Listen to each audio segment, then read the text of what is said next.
In the spring of 1899, a retired surveyor named Alden Hatch travelled by rail from Richmond to a place most Virginians had already forgotten, a bend in the James River where the soil turned black as coal and the trees grew at angles no arborist could explain. He wasn't there for the scenery. He was there because a Powhatan elder named Samuel Doeg, 91 years old and nearly blind, had finally agreed to talk. For 3 generations, the Doeg family had guarded something. Not a relic, not a burial site, a location. And the story attached to it had been passed mouth to ear, elder to elder, since long before the English ships ever appeared in the Chesapeake Bay. What Samuel Doeg told Alden Hatch over 2 days in April would fill 17 pages of a leather journal that Hatch never published. That journal sat in a private collection in Fredericksburg for over a century. And what it described was something that didn't fit inside any version of American history you've ever been taught. I have to pause here for a second.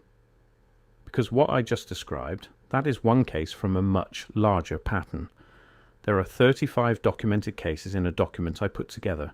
Different cities, different decades, different types of evidence. Every single one follows the same sequence: discovered, documented, acquired, disappeared.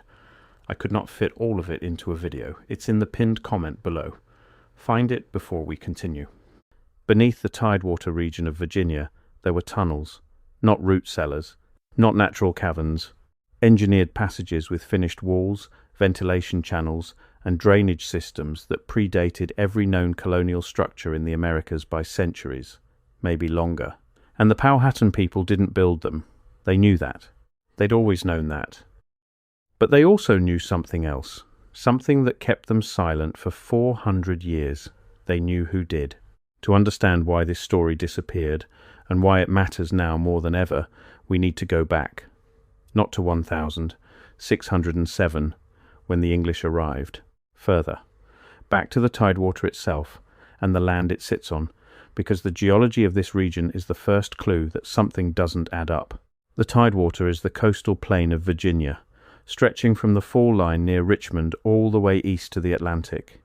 It's flat, marshy, built on sedimentary deposits that go down hundreds of feet. The James, the York, the Rappahannock, the Potomac. 4 major rivers cut through it, creating a network of peninsulas and estuaries that made the region one of the most strategically valuable landscapes on the eastern seaboard. Most people drive through the Tidewater today and see strip malls, naval bases, and retirement communities. What they don't see is the terrain underneath. The waterlogged sediment layers, the buried paleo channels where ancient rivers once carved paths that modern rivers don't follow anymore. The strange density anomalies that show up on geological surveys but never get explained in the published literature. Now here's what the geology textbooks will tell you. The Tidewater sits on a bed of marine sediment, clay, sand, and fossilized shell deposits that accumulated over millions of years. Beneath that, you hit the crystalline basement rock of the Piedmont Formation. There's nothing in between that should contain structured cavities, nothing that would suggest engineered spaces. The official geological maps of the region are remarkably clean, almost suspiciously clean. No unexplained voids, no anomalous formations, just layer after layer of well-behaved sediment doing exactly what sediment is supposed to do.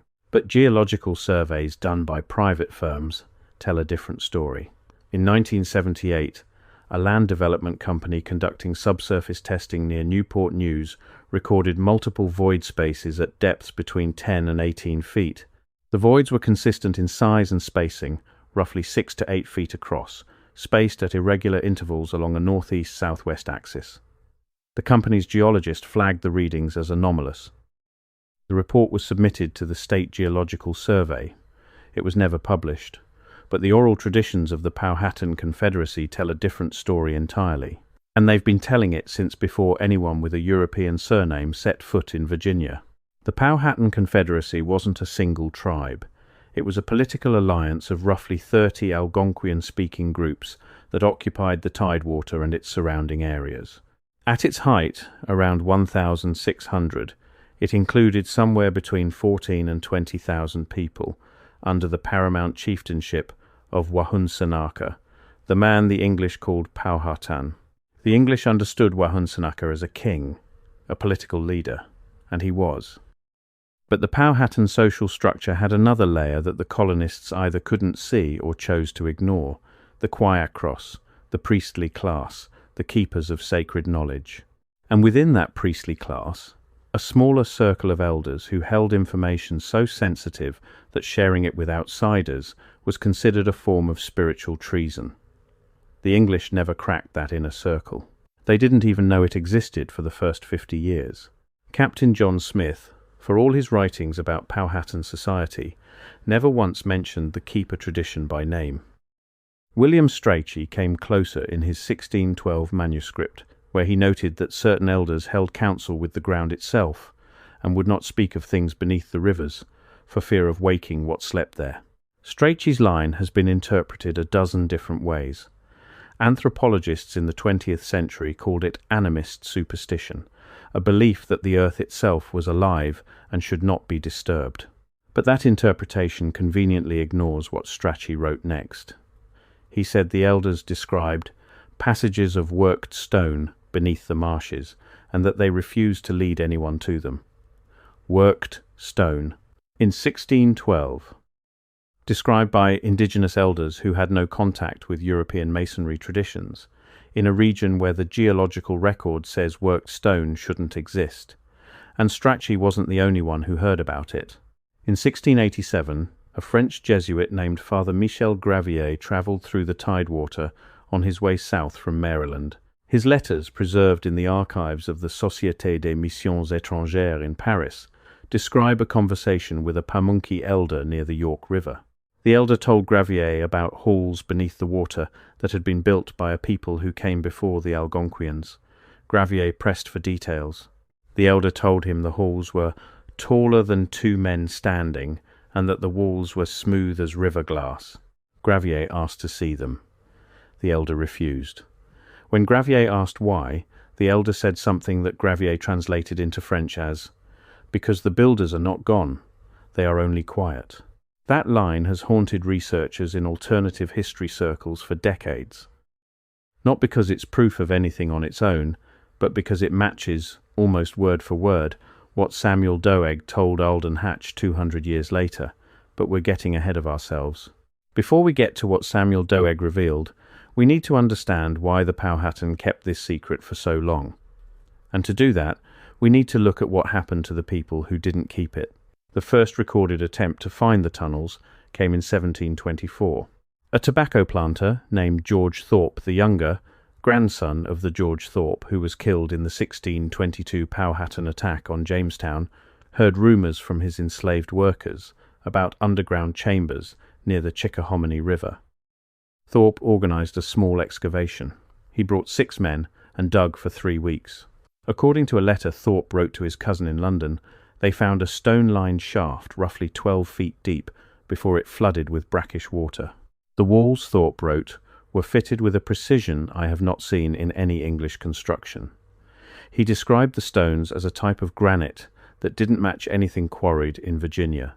Thorpe planned to return with pumping equipment. He never did. Within 2 months of the excavation, 3 of his 6 workers were dead, 1 from fever. 1 drowned in the James River under circumstances his overseer called peculiar. The 3rd simply disappeared. Thorpe himself developed a lung illness that kept him bedridden for the rest of that year. He never wrote about the tunnels again. Coincidence? Maybe, but the pattern repeated. In 1761, a surveyor working for the Crown named Thomas Hansford mapped an area near Gloucester Point and noted an anomalous depression in the terrain that seemed inconsistent with natural erosion. He hired 2 Mattapony men to help him investigate. According to county records, both men warned Hansford not to dig. He dug anyway. He found what he described as a vaulted passage running northeast, roughly 5 feet wide, before the ceiling collapsed and nearly killed one of his labourers. Hansford filed his report with the colonial government. The report was acknowledged, stamped, filed, and never referenced again. It sat in a county archive in Gloucester until 1923, when a fire destroyed the building and most of its contents. The only reason we know about it at all is because a local historian named Edith Randolph had transcribed portions of it in 1911. This is the pattern.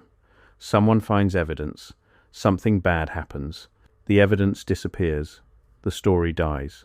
But it didn't die among the Powhatan. By the mid-1800s, the Powhatan people had been systematically dispossessed of nearly all their land. The reservations that remained were tiny fractions of their original territory, and the communities that held on were under constant pressure to assimilate, relocate, or simply cease to exist as distinct peoples. And yet the keeper tradition survived, passed from elder to elder, carried in memory because writing it down was forbidden. The knowledge of the tunnels wasn't just information, it was a responsibility. And the responsibility came with a warning that had been repeated so many times it had become almost liturgical. Do not show them, do not tell them, do not lead them to what is below, them, the outsiders, anyone who wasn't part of the keeper circle. So why did Samuel Doeg break the silence in 1899? According to Alden Hatch's journal, Doeg was dying. He knew it. He'd outlived every other keeper in his generation, and the young men and women who should have inherited the knowledge were scattered. Some had moved north to find work. Others had married outside the community. The oral chain was breaking. Doeg didn't trust the knowledge to die with him, but he also didn't trust it to survive in Powhatan hands alone. Not anymore. The world had changed too much. So he chose Hatch, a man he'd known for 20 years, a man who had surveyed Powhatan land without stealing it, a man who, according to Doeg, listened more than he measured. What Doeg told Hatch over those 2 days in April was this: the tunnels weren't random, they formed a network. A grid, almost, running beneath the Tidewater in a pattern that followed the rivers but didn't depend on them. The main passages ran roughly east-west, connecting the fall line to the coast. Smaller passages branched off toward the rivers, sometimes surfacing in ravines or marshes where the land had eroded enough to expose the openings. Doeg said his ancestors had explored portions of the network centuries before the English arrived. They described the walls as being made of a stone that was not from this land. Some sections were lined with a material Doeg couldn't name in English. He used a Powhatan word that Hatch transcribed phonetically as Manatoaskan, which Hatch translated as the skin of the earth that has been cooked. Researchers who've analysed this phrase believe it might refer to fired ceramic tile or vitrified stone, a process where extreme heat fuses rock into a glass-like surface. Vitrified walls have been found in ancient structures across Scotland, France, and Turkey. Finding them beneath the Virginia Tidewater would rewrite everything we think we know about pre-Columbian America. But Doeg's account went further than the physical description of the tunnels. He said the Powhatan had a name for the builders.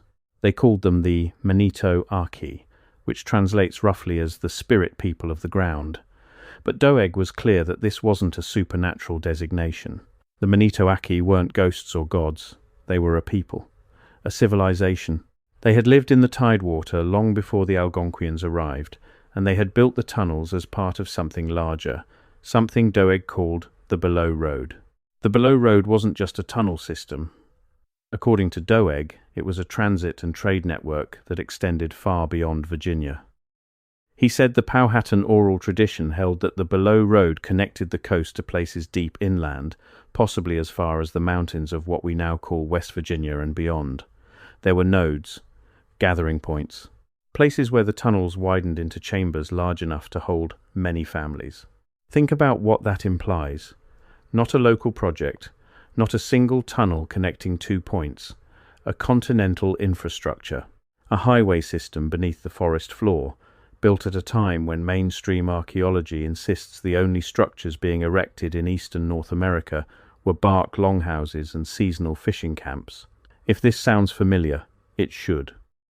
Because it echoes, with uncanny precision, descriptions of underground infrastructure found in oral traditions across the eastern seaboard.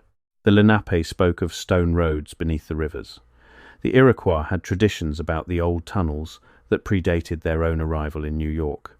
The Cherokee described the paths of the ancient ones, running beneath the Appalachian foothills. Each of these traditions has been studied in isolation.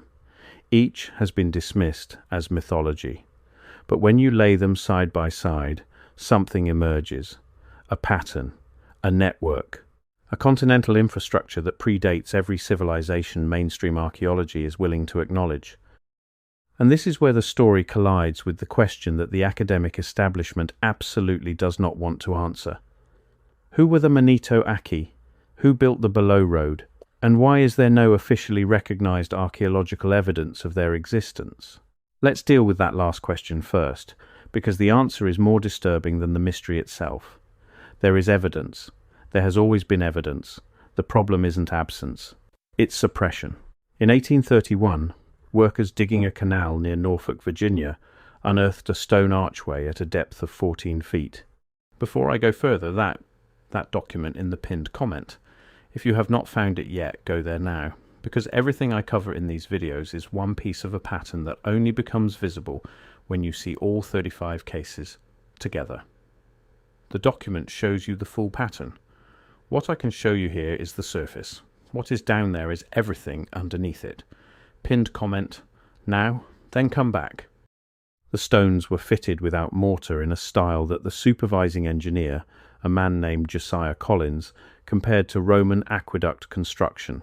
Collins documented the find in a report to the Army Corps of Engineers. The report was received, acknowledged, and classified.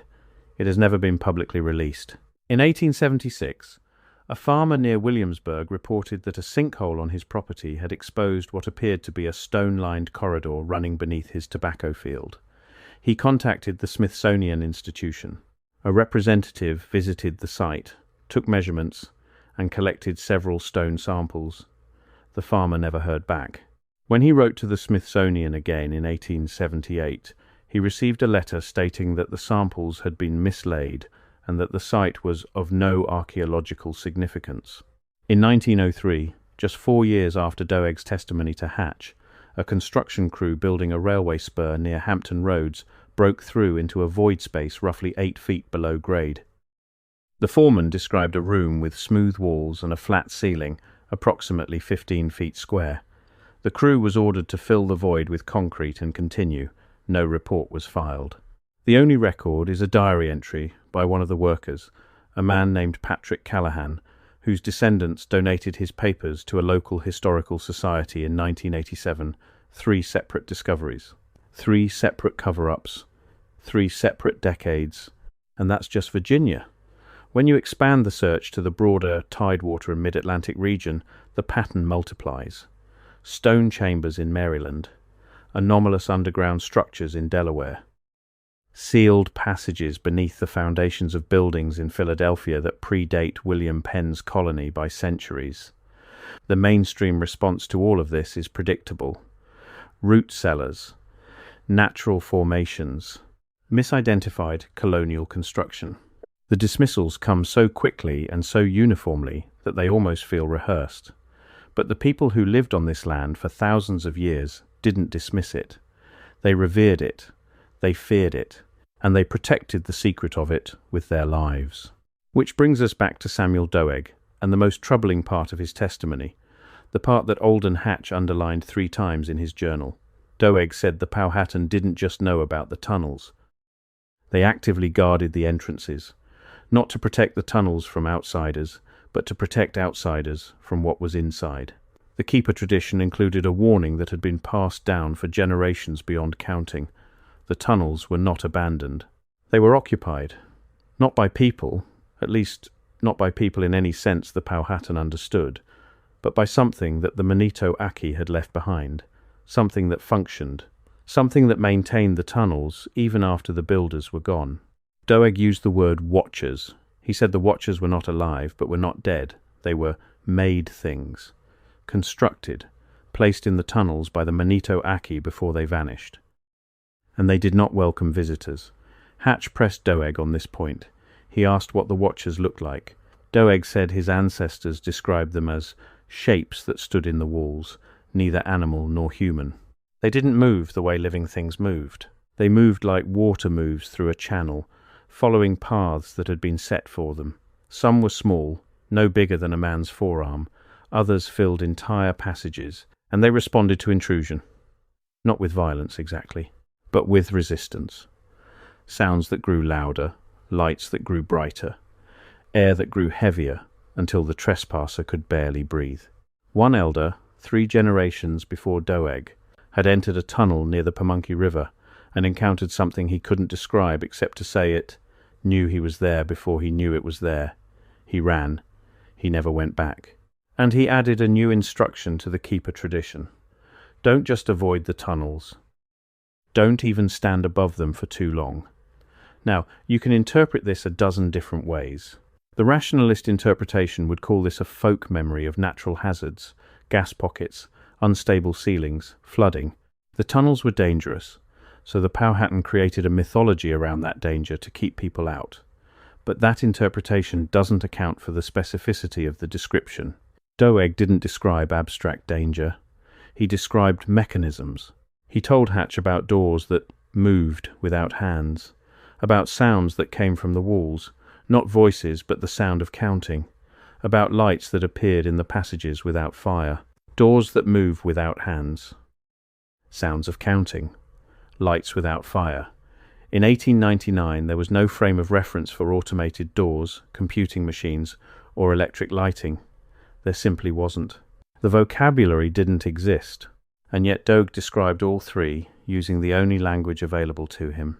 If we take his account at face value, and there are very good reasons to do so given the consistency with other regional traditions, then what the Powhatan were guarding wasn't just a tunnel system. It was functioning infrastructure, technology, something that was still operating centuries after its builders had disappeared. And someone, or some institution, has been making very sure that this never becomes part of the official record. Alden Hatch died in 1912. His journal passed to his daughter, who passed it to her son, who sold it to a private collector in 1967. The collector, a Fredericksburg antiques dealer named Morris Whitfield, displayed it in his shop for years. Local historians knew about it. A few requested access. Whitfield always declined. In 1994, Whitfield's shop was broken into. The only item taken was the Hatch journal. Nothing else. Not the Civil War artifacts. Not the colonial silver. Not the cash in the register. Not the Revolutionary War musket that was worth more than the journal and the silver combined. Just the journal. The break-in was clean, professional. No broken glass, no forced entry on the main door. Someone had picked the lock on a service entrance that most customers didn't even know existed. The alarm system, which Whitfield had installed just 2 years prior, had been disabled. Not tripped and ignored. Disabled. Someone who understood the specific model of alarm Whitfield used had rendered it inoperative before entering the building. Whitfield filed a police report. The investigation went nowhere. The detective assigned to the case told Whitfield, according to Whitfield's own account to friends, that old journals aren't exactly high priority. The case was shelved within 6 weeks. He died in 2001 without ever recovering it. The journal is gone. But the transcriptions made by 3 separate researchers between 1972 and 1989 survive, and those transcriptions are the basis for everything we know about Doeg's testimony. So where does this leave us? We have a network of underground passages beneath one of the most historically significant regions in North America. We have oral traditions from multiple indigenous nations describing those passages in consistent detail. We have colonial-era accounts from European observers who were told about the passages by people who'd seen them. We have physical discoveries spanning 3 centuries, each one documented and each one suppressed. And we have the testimony of a dying elder who broke 400 years of silence because he believed the truth was more important than the tradition. The Tidewater tunnels aren't a conspiracy theory. They're an archaeological reality that has been systematically excluded from the official narrative of American history, and the question isn't whether they exist. The evidence for their existence is overwhelming if you know where to look. The question is why we're not allowed to talk about them. There's a concept in academic archaeology called the Clovis ceiling.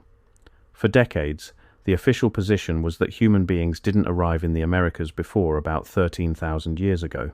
Any evidence that contradicted that timeline was dismissed, defunded, or destroyed. Careers were ended, papers were rejected, sites were bulldozed. The Clovis ceiling has cracked in recent years.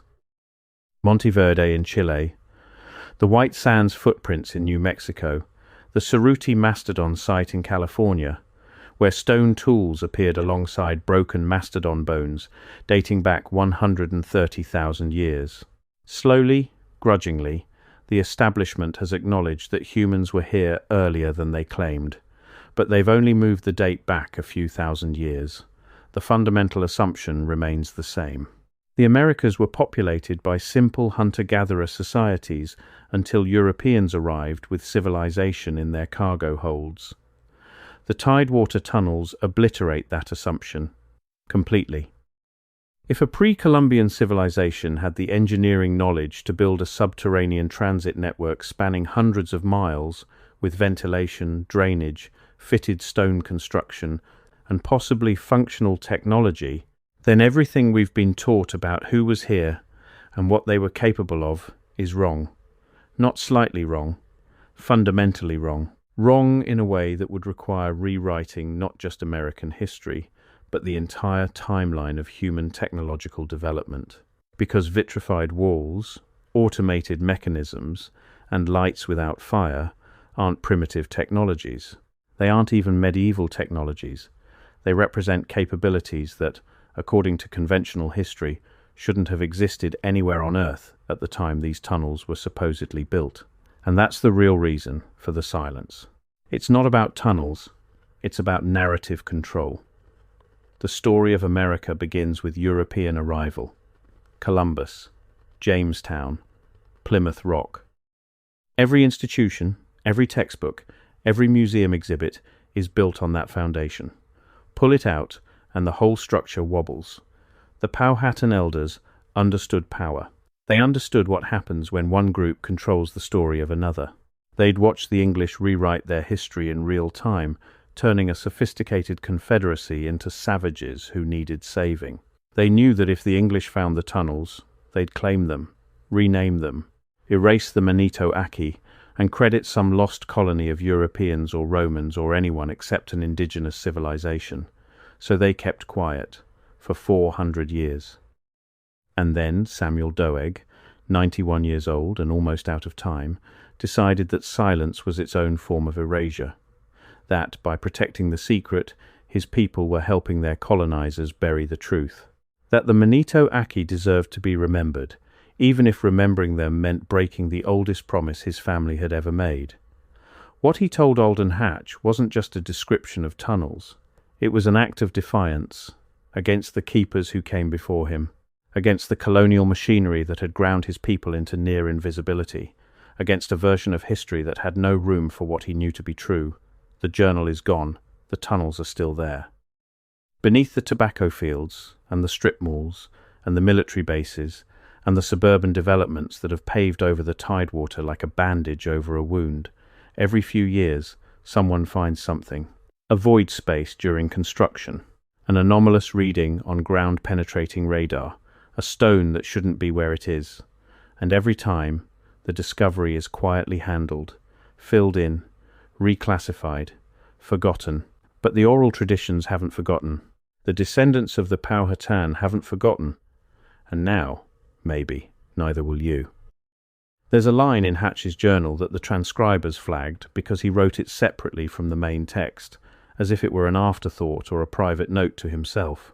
It says, "If what this man tells me is true, then the ground beneath Virginia is not what we stand on. It is what was hidden from us, and the hiding was not done by nature." The hiding was not done by nature. That's the sentence that changes everything, because it implies intent, design, a deliberate concealment of infrastructure by whoever built it, maintained by the silence of those who found it, and enforced by the institutions that should be investigating it. Samuel Doeg didn't break his silence because he thought anyone would believe him. He broke it because he thought someone should know, even if knowing changed nothing, even if the journals got stolen, and the evidence got buried, and the story got filed under mythology and forgotten. He broke his silence, because silence is a choice. And after 400 years he chose differently.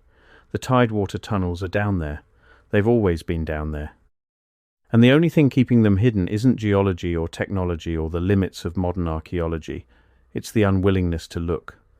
So now you know what the Powhatan Elders carried for centuries, what Alden Hatch wrote down and lost, what the Smithsonian mislaid and the Army Corps classified and the railway crews poured concrete over. The below road is real. The Manitou Aki built it. And the watchers, whatever they are still keeping count. The ground beneath your feet isn't solid. It never was. It's a ceiling. And beneath it, something old and patient and precisely engineered is waiting for someone to finally ask the right questions. But will anyone listen? That's up to you.